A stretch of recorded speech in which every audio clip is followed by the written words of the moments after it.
it be a one-sided decision. It should be a decision for the welfare of animals. It should be a decision where the animals are protected and where the animals have to be protected by the citizen. It only seems that it is citizen-oriented. And citizens, before the citizens, the animals have a right over everything in this world.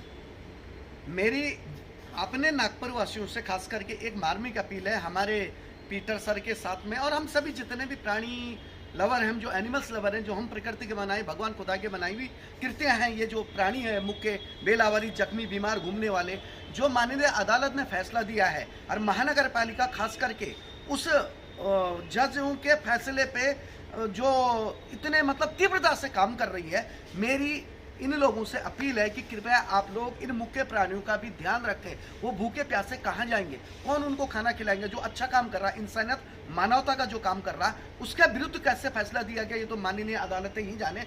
मगर मेरी सभी animal लवरों से, प्राणी प्रेमियों से और प्रकृति को जो संरक्षित करता है, प्रकृति से जो प्यार करता है, उन लोगों से अपील है कि हम सभी लोग एकत्र होकर के माननीय महानगर पालिका के आयुक्त साहब से मिले और माननीय अदालत की शरण में जाके उनको पुनर्विचार की बात करें कि आप पुनर्विचार करें।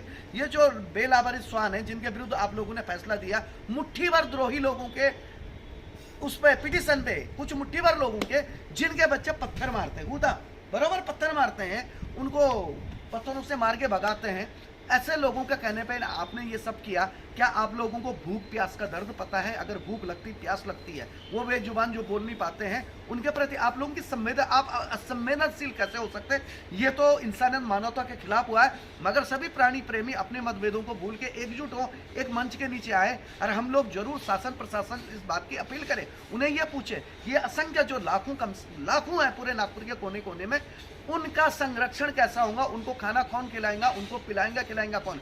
जब माननीय अदालत ने बोला है कि आपने खाना खिलाना है स्ट्रीट डॉगियों को, तो आप अपने घर में ले जाओ, क्या ये पॉसिबल हो सकता है? क्या ये संभव है? ये संभव है कि अगर मैं 25 डॉगों को खाना खिला रहा हूं तो मैं अपने एक छोटे से रूम में रह के क्या उनको 25 डॉगों को घर में लाके खिला के वापस छोड़ सकता है? ये पॉसिबल नहीं है।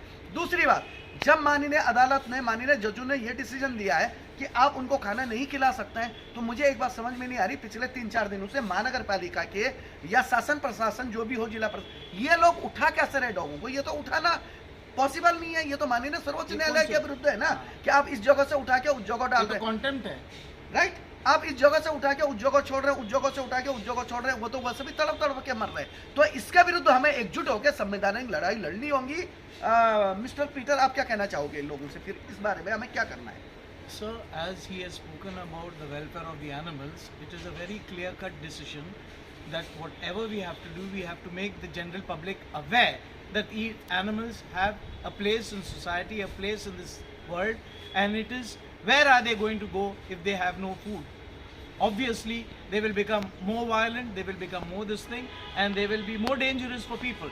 It is very, very clear to me that if we work together for their welfare, make shelter homes for them. It is not possible if a person, single person stays in a room, that he will take animals home to feed them. Or it is not possible for him to go and feed so many animals and leave them back to the same place. You all are finding it so difficult where there is so much of finances, which the government finances, and you all cannot give that. How can we do these things individually? It is not possible. These things are only possible in a collective way.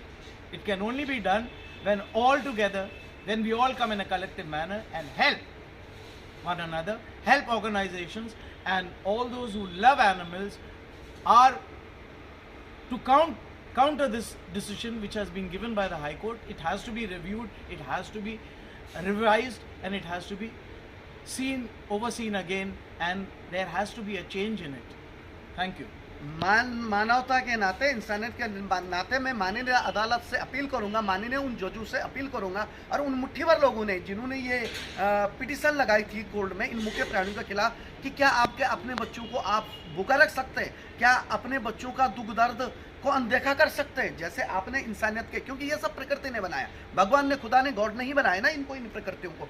तो आप इनके विरुद्ध जाके इनको भूखा मारने के लिए क्या आपके पास कोई ऐसा विकल्प था? आपका फैसला सुनाने से पहले था कुछ ऐसा फैसला कि आप इनके लिए कोई शेल्टर होम सरकारी बना दे? सरकार को आदेश दे, राज्य सरकारों को, महाराष्ट्र सरकार को, मनपा को आदेश दे कि बहुत सारे शेल्टर आप बनाए, जो सरकारी जमीनें खाली पड़ी है वहाँ शेल्टर बनाए, वहाँ डॉक्टर रखे, वहाँ उनको खिला खिलाने पिलाने की व्यवस्था करें। आपके पास जब ऐसा साधन है तो आप जरूर उनको ले जाइए वहाँ, उनकी खिलाना पिलाना डॉक्टर से यही है। जब आप एक शेल्टर में नहीं कर सकते हैं तो आप सैकड़ों हजारों शेल्टर कैसे बनाओगे? अपनी इंसानियत मानवता को जिंदा रखें और पुनर्विचार करें। फिर बार बार कहूँगा, आप पुनर्विचार करें और देखिए कि इन प्राणियों का नुकसान ना होने पाए। जय हिंद, वंदे मातरम।